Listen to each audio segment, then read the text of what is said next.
And of course, while Star Wars is stagnant, the world moves on. We have a reunification between two legends again, Steven Spielberg and John Williams. Now, the legendary couple did a lot of movies together, of course, as the composer did with George Lucas, of course. Together, they did Star Wars, but slowly realized this. Once Disney took over, they slowly phased John Williams out. Rogue One wasn't scored by John Williams, and then you have Solo: A Star Wars Story, and now you're gonna have Mandalorian and Grogu, another Star Wars movie that definitively has completely pushed out John Williams out of the picture. So here you have it, folks. John Williams, the legacy of George Lucas and John Williams is slowly being turned into something different. Now, the score for Mandalorian and Grogu is great, but it's not John Williams. This project, it's the 30th film that John Williams has scored, including all of the George Lucas titles and Steven Spielberg, and of course the others, the independent ones. Now, this is going to be a great movie according to a lot of these posts, because who is involved? As you can see here, John Williams is confirmed to be scoring Steven Spielberg's upcoming UFO film starring Emily Blunt, Coleman Domingo, Colin Firth, and Josh O'Connor. So this movie is coming out June 12th, 2026, and yeah, it's coming after The Mandalorian and Grogu, and I really feel sad at this point. As a Star Wars fan, I can't help but think to my mind that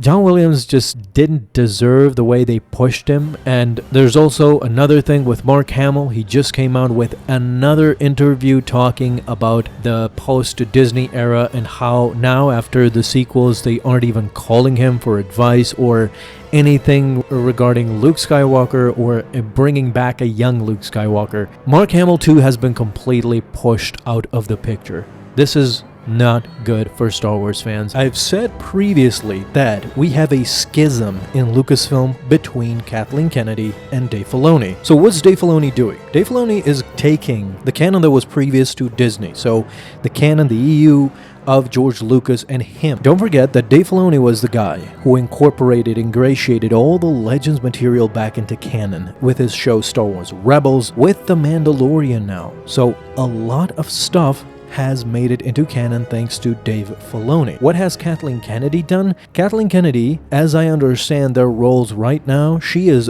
only looking for new opportunities to work with new directors. She said this in an interview herself. She said that we're in a perfect position to just lend out Star Wars, lend out the Star Wars IP to anybody who has a story to tell.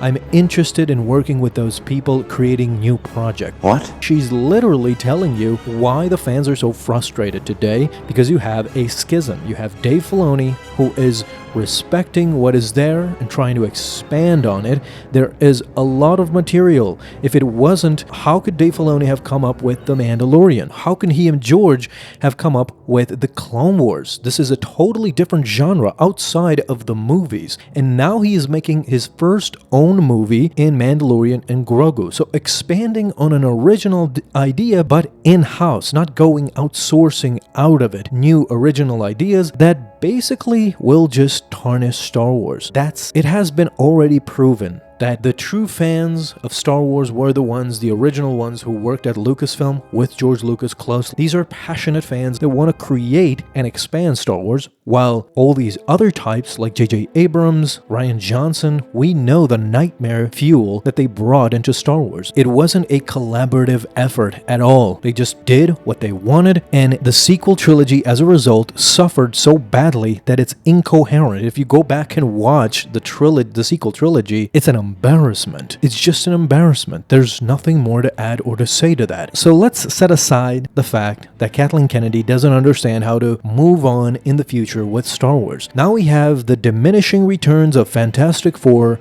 and kind of Superman. The Superman movie is okay, is doing okay in the box office, but it wasn't what, the first movie in your relaunched franchise was supposed to be. It definitely is not going to be a billion-dollar movie, which these studios have come accustomed to being. Alright, so Bob Iger just recently came out in regards to the Fantastic Four movie and it not doing so well. He was kind of forced to come out and say, the more we can find and develop original property, the better. Of course, we are developing original property under the 20th Century banner and under the Searchlight banner, and look, you could even argue that Marvel continues to mine its library of characters for original property. Even though, for instance, there have been Fantastic Four movies before, we kind of consider the one we did an original property in many respects, because we're introducing these characters to the people who are unfamiliar with them. Fantastic Four First Steps successfully launched this important franchise into the Marvel Cinematic Universe. Classic Bob Iger, baby, a nothing burger. He didn't really say a lot, but if you read between the lines, this is what he is saying. So the Fantastic Four First Steps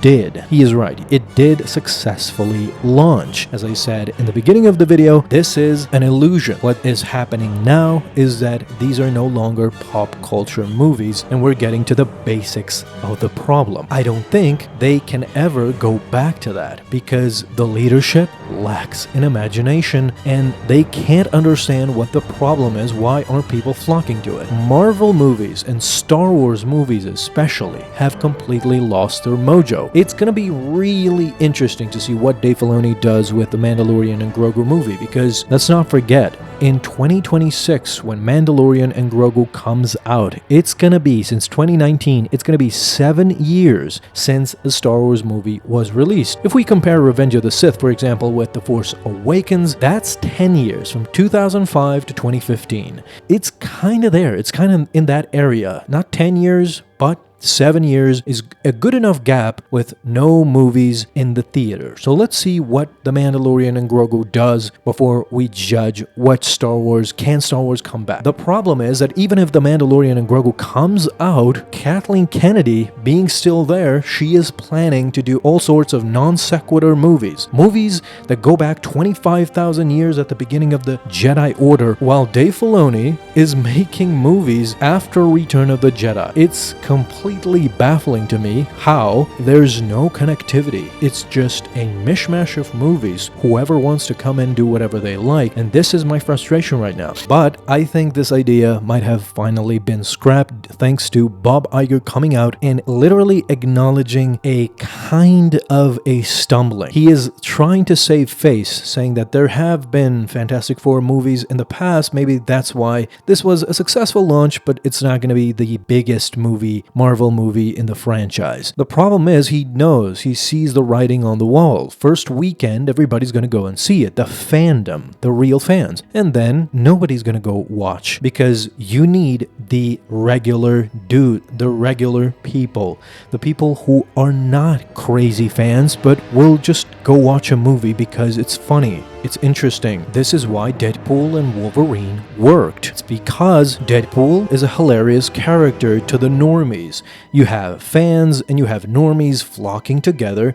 Wolverine, a classic character. Since decades and decades, people know about it. Hugh Jackman coming back to play Wolverine again. So, two classic characters coming back in a hilarious kind of action comedy, and it just serves the normies more so than the fans. You have something for the fans and something for the normies. This is how you get the big bucks. And by what I've read, what Dave Filoni has said about The Mandalorian and Grogu, I think he is going back to that. He is going back to the classics, where it isn't just about lore and just ultimate fans coming to watch the movie, knowing everything, how it connects to the universe, but it's just going to be also about regular folk that come into the cinema, enjoy the movie, go out and say, okay, that was fun, that was a good movie. Word of mouth will spread, more people will flock to it, come watch it, and that's how it goes. If you watch the Fantastic Four, it's a good movie, but most of these movies now have become bland. The problem with it is, first of all, the retro look has become boring. So in the Fantastic Four, for me, the retro look was good and thought of, but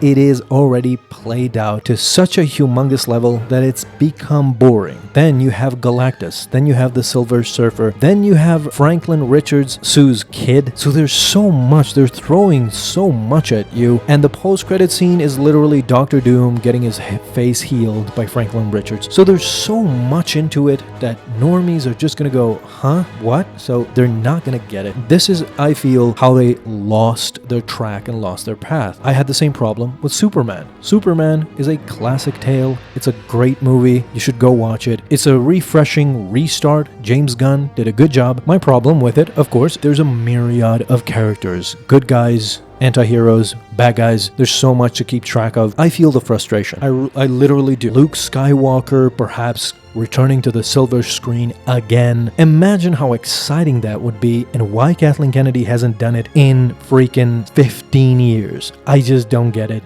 I don't understand it. Luke Skywalker, I'm talking about a prime Luke Skywalker, mind you, not a decrepit sequel trilogy Luke Skywalker, but what do I know? I've been a Star Wars fan since I was a kid, and Kathleen Kennedy is a billionaire CEO, so good thinking. Thank you guys so much for watching this video. I'm gonna see you soon, but until then, may the Force be with you.